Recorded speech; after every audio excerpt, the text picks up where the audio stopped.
I wanted to mention this vestment was designed, the logo, with our Blessed Mother, of course. It's May. We honor her in a very special way. Was designed by a very gifted graphic artist, Paul Ferraro, who shared his gift with this, with the community. It was stitched on by a dear friend of mine, Andrea Schwartz, and it's a celebration of the unity that we share at St. Mary's and in Our Lady of Grace, and the wonderful things that are happening there. The great work that God is bringing about, even in these difficult days. Humility.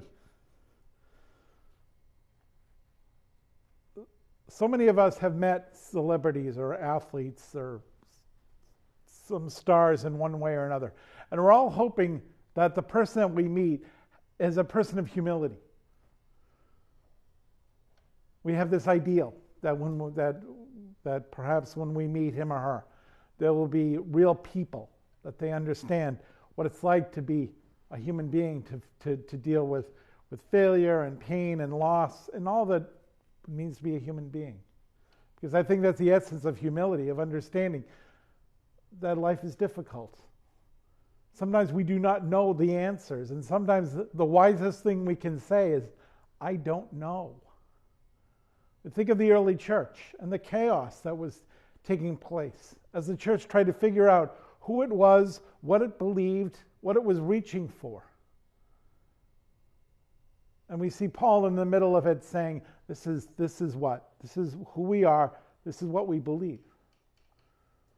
And Paul, there's a wonderful saying about Paul, that the 5 most important words he ever said were these: I am not the Messiah.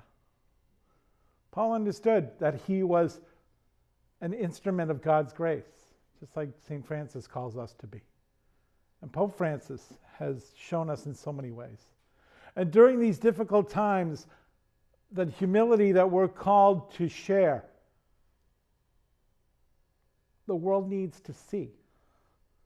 To understand that even though we don't know what's next, we know who brings what's next. And we don't have to be afraid.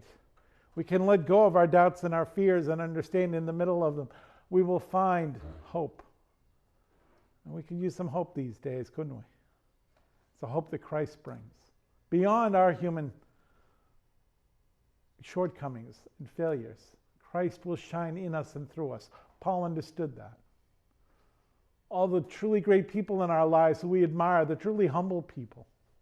And we all know them, members of our family and friends, people that we miss these days. We hear their voices, and they're still very much a part of us.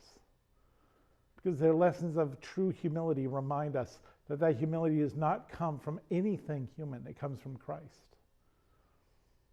During this time, as we walk through these dark and difficult days, we don't know what's ahead.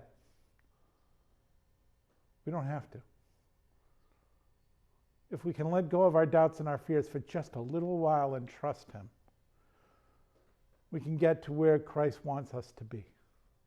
This isn't some pop psychiatry, pop psychology, anything like that. It's truth. Jesus tells his disciples, as long as you follow me, listen to my words, I will grant you peace.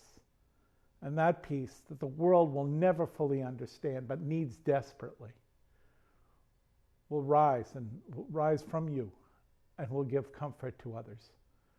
May we, in true humility, understanding that Christ works in us and through us, may we in turn give that peace to those around us, that they may not live in doubt or fear. Amen.